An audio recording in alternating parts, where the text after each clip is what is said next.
This is the Chatta college where I read. So నువ్వు నమ్మినా నమ్మకపోయినా గ్రాడ్యుయేషన్ అయిపోయిన ప్రతి ఒక్క స్టూడెంట్ అన్నారు ఫీలింగ్ ఇదే. ఈ కాలేజ్ అంత వర్స్ట్ కాలేజ్ ఇంకెక్కడ ఉండదు. So welcome back to the episode 1 of dear junior series choosing a wrong college.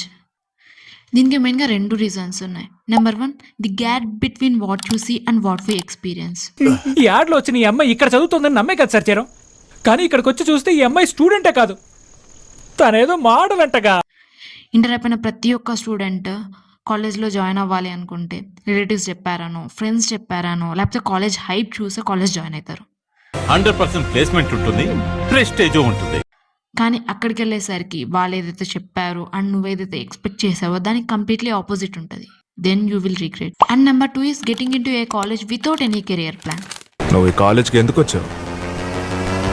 చదవడానికి. నువ్వు ప్లేస్మెంట్ కోసం. నువ్వు తెలీదే, జాయిన్ చేశారు, జాయిన్ అయ్యా. సో నీ కెరియర్ ప్లాన్ ఏంటి ఆర్ నీకు ఇంట్రెస్ట్ ఉన్న ఫీల్డ్ ఏంటనేది తెలుసుకోకుండానే కాలేజ్ జాయిన్ అయిపోవడం వల్ల ఆ కాలేజ్లో నువ్వు అనుకున్న కెరియర్ పాత్ గురించి ఏ రిసోర్సెస్ ఉండవు అండ్ ఎలాంటి ఆపర్చునిటీస్ ఉండవు. దానివల్ల ఎందుకు ఇలాంటి కాలేజ్ తీసుకున్నా అని ఫీల్ అవుతావు. సో మై డియర్ జూనియర్, ఈ 2 మిస్టేక్స్ నువ్వు చేయకూడదు అంటే, ఎందుకంటే నేను చేశా కాబట్టి. సో కాలేజ్ జాయిన్ అయ్యే ముందు నీ రిలేటివ్స్ చెప్పారనో, నీ ఫ్రెండ్స్ అక్కడ ఉన్నారు అనో, లేకపోతే కాలేజ్ హైప్లో ఒక పెద్ద పెద్ద బిల్డింగ్స్ ఉన్నాయి, లేదా మంచి మంచి ప్లేస్మెంట్స్ ఉన్నాయి, ఇలా ఫేక్ న్యూసెస్ అన్నీ క్లారిటీ తీసుకోకుండానే నువ్వు ఆ కాలేజ్లో జాయిన్ అవ్వడం వల్ల you will get regretted. So వీళ్ళెవ్వరు చెప్పింది నమ్ము, బట్ దాన్ని రిఫరెన్స్గా మాత్రమే తీసుకో తప్ప వాటి మీద డిపెండ్ అయ్యి మాత్రం జాయిన్ అవ్వద్దు. And number 2 is getting some career clarity. నీకు ఏదైనా ఇంట్రెస్ట్ ఉన్న ఫీల్డ్ ఏదైనా ఉందో దాని గురించి ఇంటర్నెట్లో రీసెర్చ్ చేయి. ఇప్పుడు సోషల్ మీడియాలో చాలా రిసోర్సెస్ అవైలబుల్గా ఉన్నాయి.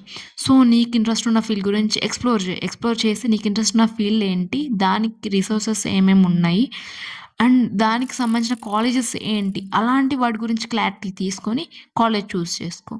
అండ్ నీ మైండ్లో ఏదైనా కాలేజ్ ఉంటే డైరెక్ట్గా వెళ్ళే కాలేజ్లో జాయిన్ అవ్వకుండా ఆ కాలేజ్లో ఆల్రెడీ చదివిన ఆర్ చదివే స్టూడెంట్స్ యొక్క కాంటాక్ట్ ఇన్ఫర్మేషన్ తీసుకొని రాంగ్గా మాత్రం యూజ్ చేయొద్దు.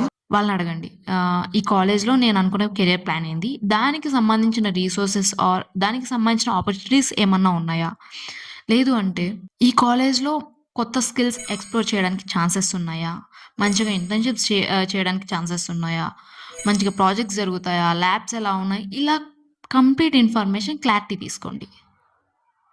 ఇవేవి చేయకుండా మాత్రం కాలేజ్లో జాయిన్ అవ్వద్దు. సో స్టిల్ ఇవన్నీ చేసి if you get in to A wrong college,